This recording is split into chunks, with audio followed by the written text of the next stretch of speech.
Senhor Primeiro-Ministro, se bem me lembro e citando as suas palavras, o que prometia na campanha eleitoral era melhoria de rendimentos. Aqui chegados temos um orçamento que, como o Ministro das Finanças já reconheceu, tem quebra real de salários, quebra real de pensões e de outras prestações sociais. As medidas que agora apresenta, escalões de IRS, abono, IRS jovem e outras, já estavam previstas antes deste ciclo de inflação e nem sequer foram ajustadas à inflação que estamos a viver, portanto não respondem a este período.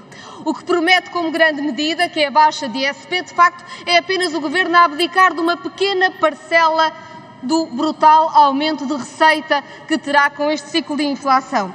E eu ouvi muito falar de contas certas entre o PS e o Governo e aparentemente olharam um pouco para as contas do documento porque nem sequer perceberam que nos investimentos estruturantes há uma revisão em baixa do primeiro documento para este Orçamento do Estado. Por exemplo, na saúde baixou de 251 milhões para 115 milhões de euros. E a questão, Sr. Primeiro-Ministro, é que os preços já subiram 4 vezes mais do que os salários. Ou seja, os salários estão a ficar mais curtos e, como não são atualizados à inflação, continuam a encolher. E ainda que acreditemos que esta inflação é transitória, o que o Governo aqui nos propõe é uma quebra real permanente de salários e de pensões, e eu explico porquê. O Governo reconhece no orçamento que os preços até podem começar a subir mais lentamente, mas diz que os preços não vão baixar.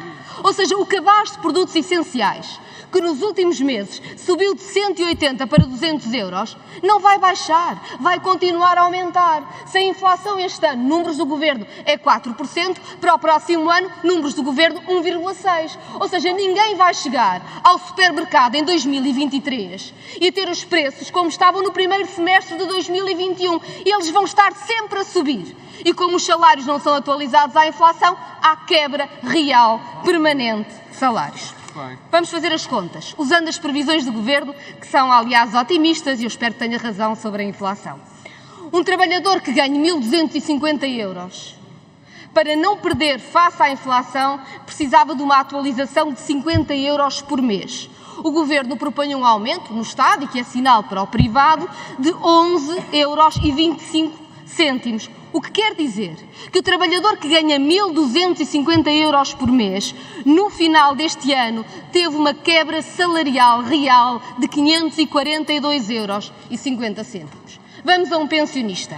Um pensionista a quem o Governo promete um aumento extraordinário de 10 euros. Se tiver uma pensão de 1.000 euros, sabe que este aumento dito extraordinário não significa que não tenha quebra real na pensão. Porque para não haver quebra real precisava de um aumento de 40 euros. Ou seja, o Governo promete-lhe um aumento extraordinário e o pensionista, de facto, acaba a perder 420 euros num ano.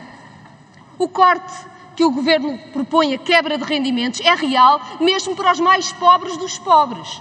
Um estudo da Universidade Nova calculou que seria preciso um apoio mensal de 40 euros, ou seja, 480 euros por ano, às famílias mais pobres para não sofrerem ainda mais com a inflação. Ora, o Governo anunciou um apoio de 60 euros para todo o ano, ou seja, apenas 5 euros por mês, e nem sequer atualiza o indexante de apoios sociais à taxa de inflação. O que quer dizer que até os mais pobres dos pobres vão ter perda de rendimento com este Orçamento do Estado. Esta quebra real de rendimentos, aliás, estende-se a toda a economia. A obstinação do Partido Socialista em não mexer nas leis da Troika enfraqueceu os mecanismos de atualização dos salários no setor privado, como sabemos, e a decisão de quebra dos salários no setor público é a desculpa que os patrões esperavam para impor quebra de salários em toda a economia. Aliás, os representantes dos patrões, através da CIP, já vieram dizer que era o que mais faltava mexer nos salários para responder à inflação e, para isso, pediram emprestado o mantra que o Governo tem vindo a repetir: prudência. E enquanto o Governo e os patrões se unem no refrão que vai condenando os salários de quem trabalha, os administradores das maiores empresas portuguesas aumentaram os seus próprios rendimentos em 90%, fora os lucros entregues aos acionistas. Aí já não há prudência que nos valha. Sr. Primeiro-Ministro, a pergunta que tenho para lhe fazer é simples. Se, como o Governo reconhece no próprio orçamento, os preços não vão baixar e os salários e as pensões não são atualizados à inflação, por nenhum critério, nem mesmo aquele estranho critério que confunde progressões com atualizações salariais. Se a inflação vai continuar e os preços não vão descer, como reconhece, e é justo que reconheça no orçamento, se não há atualização à inflação dos salários e das pensões, como é que se pode concluir outra coisa deste orçamento que não uma opção do governo do Partido Socialista pela quebra permanente e real de salários em Portugal?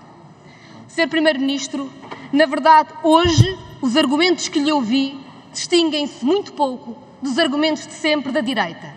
Na campanha, prometeu uma melhoria de rendimentos. O primeiro orçamento do Estado desta maioria absoluta garante a quebra real de salários e pensões.